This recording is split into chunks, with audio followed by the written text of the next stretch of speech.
we're going to talk about betterments in real estate, what they are, where they come from, how they get determined, how they get calculated, what to do about them, and whether or not they're okay. We're going to start right off by talking about what a betterment is. So a betterment is an improvement to your property. Now, you don't get to determine whether or not it's an improvement to the property, but basically, if the city determines that they've done something to improve your property, then they can make you pay for it. And that payment is called a betterment. The entire process is called a betterment because they made your property better. Literally, it's built into the name. So that's really what we're talking about.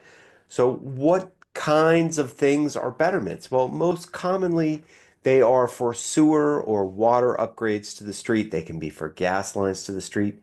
They can even be for the street itself. If the street was unpaved and the city has decided to adopt the street and then pave it, typically these betterments cost millions of dollars. And the way that they pay for them is the city borrows money initially, but ultimately the homeowners on the street pay for it back. And it doesn't have to be municipal. It can also be through utility. If it's a gas line, sometimes the gas line will negotiate with the town and the town will help structure a benefit so that everybody can have gas on the street. And there are situations when the betterment goes in where some people may have the option to opt into the betterment or not opt into the betterment. It's very common for us as real estate agents to find certain houses that did not opt in at certain times. Um, and but they still usually get saddled with the betterment. Okay, so I did that kind of quickly, but just to back up, we'll take an example. Okay, so let's say that you have a street. Your street does not have a sewer line in it, but the town has figured out that they can bring a sewer line to your street, and everyone will be able to connect to city sewer. So most of the time, what they would do is they would take a poll, make sure that a majority of the people on the street are interested in this. And if that is the case, then everyone has basically opted into the betterment. The city would then go out, and in my example here, we're going to say that they borrow $1 million to bring sewer into the street and that there are 100 houses on the particular street that are going to have the option to hook up. So the betterment in that case is going to be $10,000 a homeowner. Now they know or suspect that you probably don't have the $10,000 today to pay for that. So typically what they would do is they would divide it up over 15 or 20 years and sometimes even longer if it's a particularly expensive betterment. Basically whatever they want to do, right? And so they would then take that $10,000, divide it by 20 years. That works out to about $200 a month. Usually betterments don't have a ton of interest. A lot of times the money that the city borrows are backed with municipal loans, which don't pay out a lot of interest and they don't charge the homeowners a lot of interest. So from that perspective, it's a good way to borrow money. But at the end of the day, you are now responsible as the homeowner for paying this $10,000 back.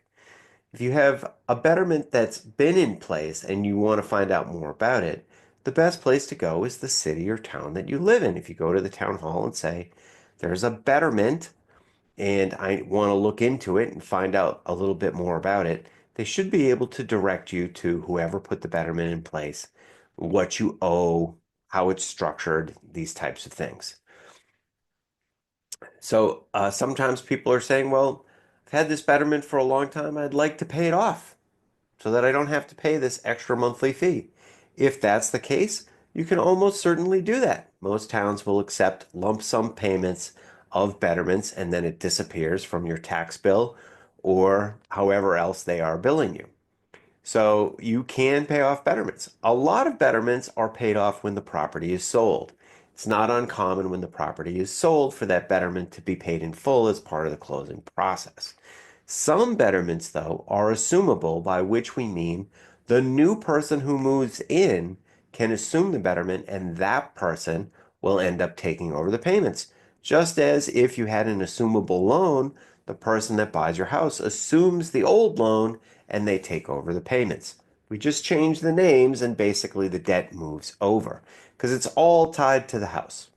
Now, if you do plan on selling your home and you do have a betterment, you absolutely want to make sure that your real estate agent knows that you are doing this. So I've definitely been part of a few transactions where either the homeowner did not know they had a betterment or felt that the smart play there was to not tell their agent they had a betterment. It's not a good idea because if the buyer finds out that you have a betterment in the middle of the transaction, they have a lot of leverage to ask the seller to pay for it all at closing, even if it's assumable. And that's because you didn't tell them up front. It should really be part of the negotiation up front that they have to take over this betterment. Most betterments are not a ton of money. In my example, they were $100 a month. That's actually usually what we see. Sometimes they're 100, 150, $200 a month for a long period of time. So they're not super burdensome. They don't usually change a potential home buyer's mind about whether or not they're going to buy a property. They're just sort of more of a footnote in the overall process. And at the end of the day, the reason that buyer is probably looking at your house is because of the betterment. So I think I'm going to close this out by saying that you may not like paying for the betterment, but betterments usually make things better. Like I said, it's right there in the name. If you have an unpaved street and they come in and the town adopts it and paves it and starts plowing it, that is undeniably an improvement. And I'm sure that your house is going to be worth more the moment that street is finished. The same way that we would say about public water, public sewer, or even a natural gas line. These things tend to be popular with buyers, and they tend to make the property that is attached to them worth more.